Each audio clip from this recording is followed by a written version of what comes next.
Baik, pemirsa, Center for Disease Control and Prevention atau Pusat Pengendalian dan Pencegahan Penyakit Amerika Serikat ini kemudian melansir data hasil penelitian mereka bahwa 99,5% pasien COVID-19 yang tidak terselamatkan adalah mereka yang belum mendapatkan vaksinasi. Ada data juga dari berbagai negara lainnya, termasuk juga analisis dari Associated Press yang menemukan bahwa 99,2% dari sekitar 18.000 kematian terkait COVID-19 juga terjadi pada mereka yang belum mendapatkan vaksinasi. Bukan hanya di negara-negara Amerika Serikat, data itu juga ternyata didapatkan dari hasil di Indonesia bahwa memang mayoritas pasien COVID-19 yang akhirnya kemudian sampai kehilangan nyawanya karena COVID-19 ini adalah mereka yang belum mendapatkan vaksinasi. Apakah Anda sudah mendapatkan vaksin atau sudah divaksin? Sudah 2 kali. Lalu bagaimana dengan realisasi dari target program pemerintah yang awalnya sempat, kalau kita masih ingat, Presiden Jokowi sempat mengatakan bahwa targetnya adalah 1 juta jiwa yang diberi vaksin per harinya.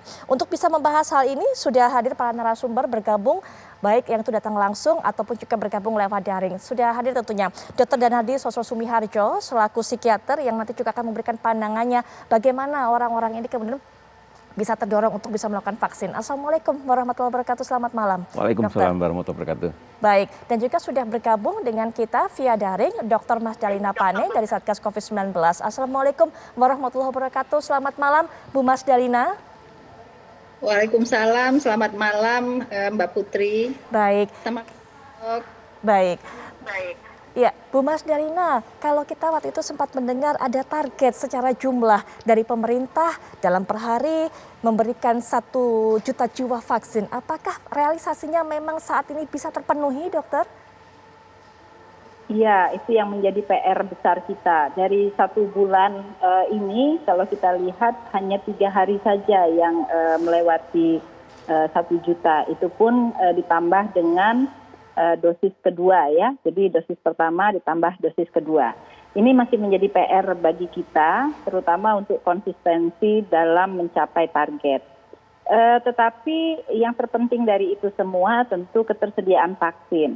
Ini juga menjadi PR besar kita bahwa mestinya vaksin tersedia dengan mudah sampai ke ujung-ujung layanan kesehatan begitu ya. Jadi distribusi vaksin ini juga masih menjadi PR. Tapi sejauh ini ya saya yakin teman-teman di Kementerian Kesehatan dibantu oleh TNI Polri tentu terus berusaha agar target yang ditetapkan bisa dicapai. Tapi evaluasinya ini tidak sepanjang hari kita capai 1 juta dosis. Baik, Dr. Danadi, kalau kita memang melihat ini yang terjadi di kalangan masyarakat. Banyak masyarakat yang kemarin-kemarin pada saat kemudian pemerintah ini ingin menggerakkan gerakan vaksinasi ini banyak yang menolak. Apalagi juga banyak beredar berita hoax yang mungkin tidak bisa kita percaya sehingga mereka memilih untuk tidak divaksin. Bagaimana dengan saat ini, dokter? Karena sekarang itu kalau kita lihat banyak juga yang kemudian ketakutan melihat ada varian virus baru, kemudian juga tingkat ataupun lonjakan kasus yang begitu tinggi. Mereka ini kemudian saat ini banyak juga yang berebut vaksin. Ya, betul. Jadi kalau untuk saat ini nampaknya sedikit banyak sudah banyak yang tergerak untuk minta vaksinasi dan itu bisa terlihat kebetulan saya di Lakespra itu bisa 1 hari bisa sampai 1.000 orang yang mendapatkan vaksinasi.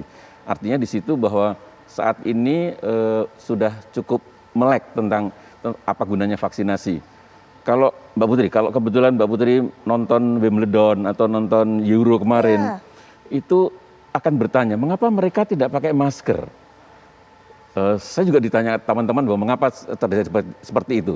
Nah, itulah herd immunity, itulah komunitas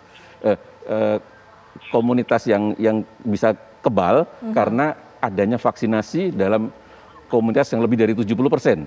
Jadi kalau dalam suatu komunitas itu sudah tervaksinasi 70%, maka sepertinya penularan itu dihentikan. Tapi nanti kalau suatu saat ada penularan lagi tentu di lockdown. Jadi itu sebenarnya bisa juga sebagai suatu peran edukasi bahwa kalau terjadi vaksinasi yang cukup banyak atau bisa terjadi 70%, maka bebas tidak pakai masker seperti ini suatu contoh bahwa penularannya diperlambat atau bahkan dihentikan. Baik, Bu Mas Dalina tadi sempat bercerita ada distribusi yang mungkin belum optimal ke berbagai daerah. Kendalanya sebenarnya apa, Bu? Ya, vaksinasi itu bukanlah sekedar ada barangnya, ada vaksinnya, kemudian langsung disuntikkan. Ada banyak problem di dalam program vaksinasi. Mulai dari cold chain-nya, kemudian juga bagaimana motivasi masyarakatnya. Kalau sekarang kita lihat, sebenarnya masyarakat kita itu sangat antusias untuk divaksin. Banyak sekali yang menginginkan vaksin. Sehingga mereka berbondong-bondong ke tempat-tempat vaksinasi. Permasalahannya adalah vaksinnya terkadang terbatas. Kemudian sistem informasi yang melayani vaksin tersebut itu yang kemudian menurut masyarakat tidak terlalu mudah. Jadi mendaftarnya itu tidak gampang, terutama untuk masyarakat-masyarakat yang tidak literasi terhadap sistem informasi atau aplikasi. Kemudian yang lain lagi, walaupun sudah divaksinasi, komunikasi risiko yang harus disampaikan oleh pemerintah adalah tetap melakukan 3M. Karena Euro kemarin WHO memberikan peringatan juga, terjadi peningkatan setelah Euro. Dikarenakan protokol 3M-nya mereka tidak lakukan. Jadi vaksin adalah salah satu upaya untuk melakukan pengendalian.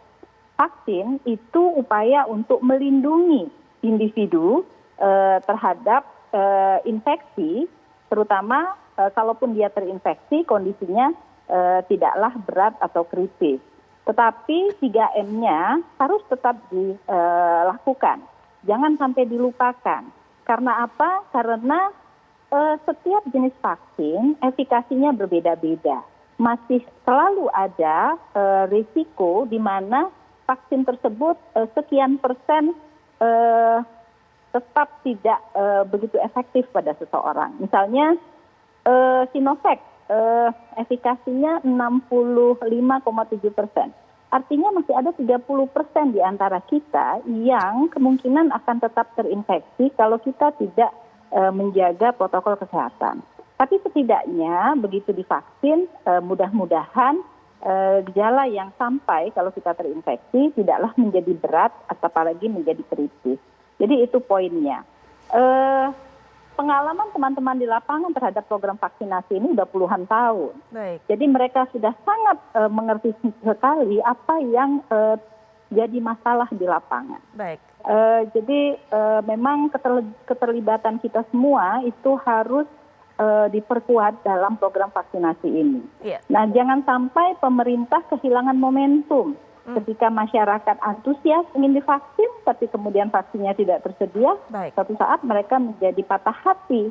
Jadi, aduh, susahnya mau vaksin Nah, begitu. ya, ini juga mungkin bisa diberikan pandangan oleh Dr. Danardi. Bagaimana kemudian masyarakat masih tetap menilai hal ini positif dan juga menyambut gerakan dari vaksinasi yang dilakukan oleh pemerintah ini. Nanti kita akan bahas lebih lanjut tentunya setelah jeda berikut ini.